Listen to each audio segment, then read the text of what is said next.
Real change starts with people, it starts with us. At the AM to PM Wellbeing Service, we're building a platform for grassroots action. When you like, share, and subscribe, you amplify our mission and help us empower communities to build a better future.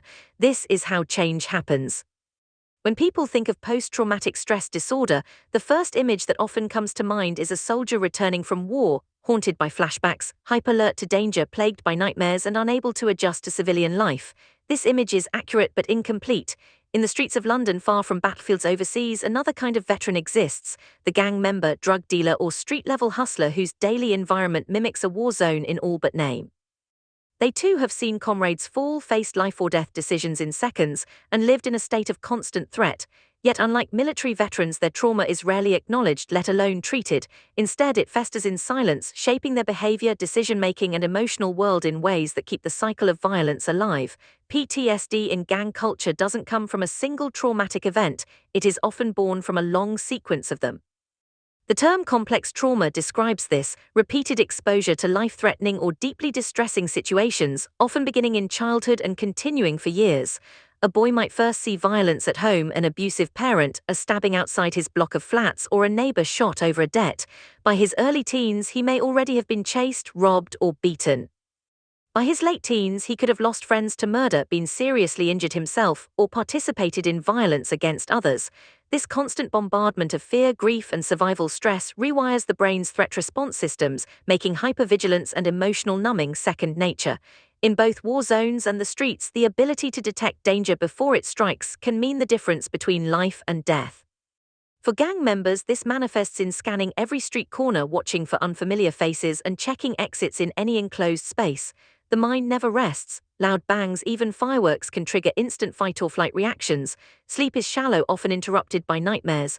Over time, this constant adrenaline state exhausts the body and distorts reality. Threats are perceived everywhere, even when none exist, leading to paranoia and impulsive, often violent, defensive actions.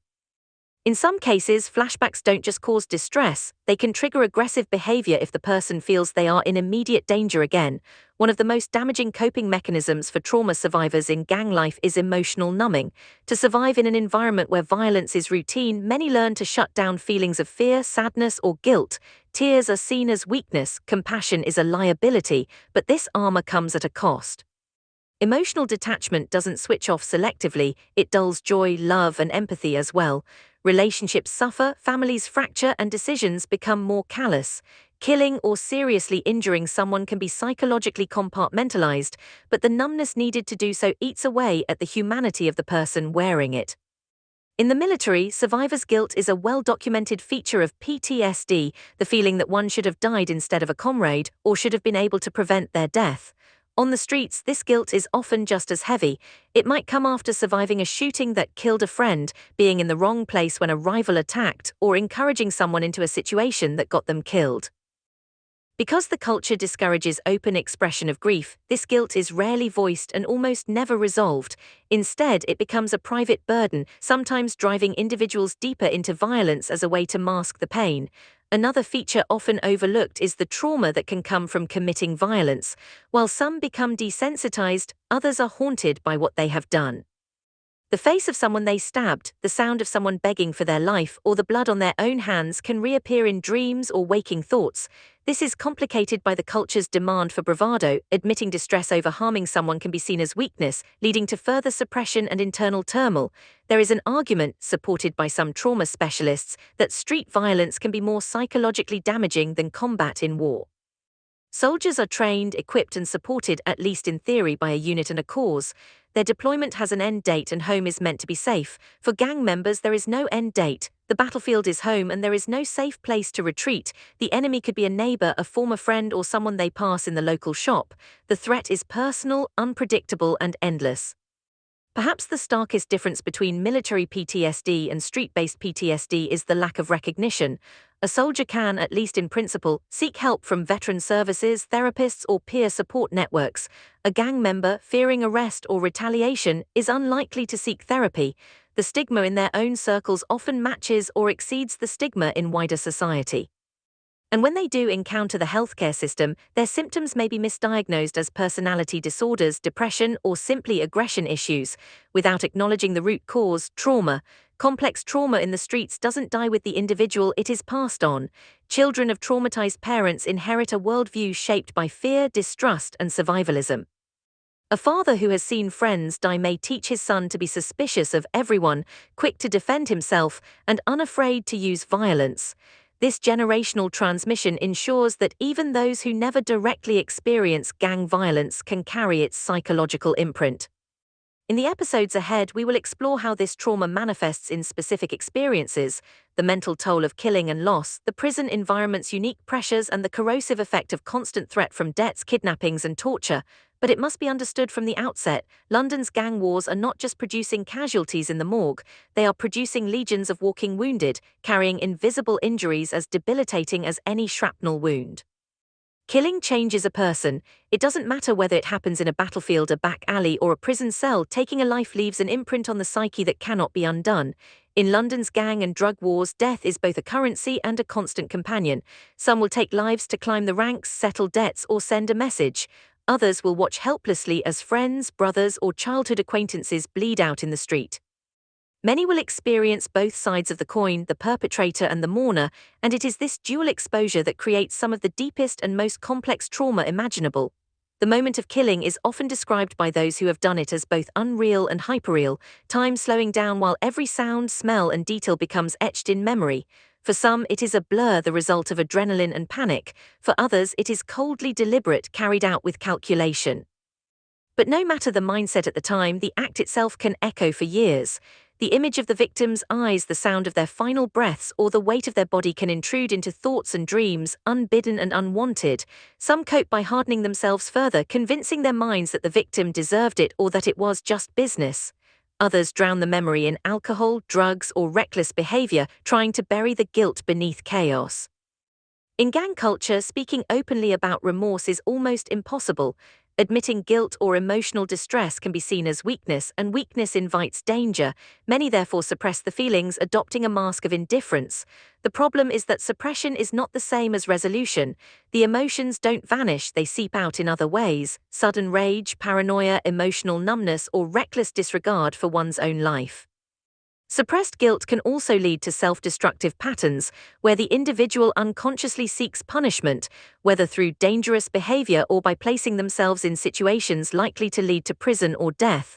Beyond PTSD, there is another layer to the psychological damage: moral injury. This occurs when a person acts or fails to act in a way that violates their own deeply held moral beliefs.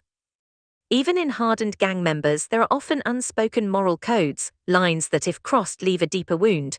Killing someone known personally, killing in front of a child, or killing for reasons that feel dishonorable can all produce moral injury.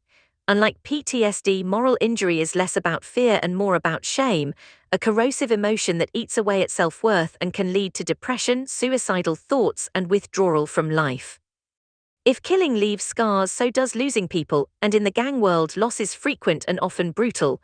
One week you might be laughing with a close friend, the next you're standing over their coffin or hearing from a cellmate that they've been done in while you were inside. The violence is often sudden, without time to prepare or say goodbye. This abruptness can leave the grieving process frozen, stuck in the disbelief stage. Many gang members attend multiple funerals before they are 20 years old, with grief compounding on grief until it becomes a constant background presence. Survivors' guilt is a heavy shadow. The questions it raises are relentless. Why did I live when he didn't? Could I have done something different? Was it my fault for bringing him there? In some cases, the survivor may feel they should have been the target, or that they owe a debt to the dead, a debt that can manifest as retaliation, further feeding the cycle of violence. In other cases, survivors' guilt can drive withdrawal from gang life altogether, but the trauma remains unprocessed and unhealed. Gang culture often demands a response to loss. When a friend is killed, the expectation is not to seek therapy but to seek revenge. This transforms grief into fuel for violence, offering a false sense of closure. Retaliation may temporarily relieve feelings of helplessness, but it rarely brings peace. Instead, it exposes the individual to new trauma, either as a victim or perpetrator, deepening the psychological damage. Even in mourning, there is no guarantee of safety. Funerals in gang circles can be tense affairs, with rival crews watching or even attacking mourners. The presence of police, helicopters, and covert surveillance can make the event feel less like a moment of remembrance and more like a scene from a crime drama. The lack of safe spaces to grieve intensifies the trauma, forcing people to bottle up emotions they cannot safely express. Every killing sends shock waves through families and communities. A mother loses her son and carries grief that reshapes her entire life. Siblings lose a protector, a partner loses a future, children lose a parent. These losses fracture families, increase financial strain, and create a climate of fear in entire neighborhoods. For those directly involved in gang life, this ripple effect is magnified. Their social networks are often tightly connected, meaning that each death resonates through multiple circles at once. Deaths in the gang world differ from natural losses in crucial ways.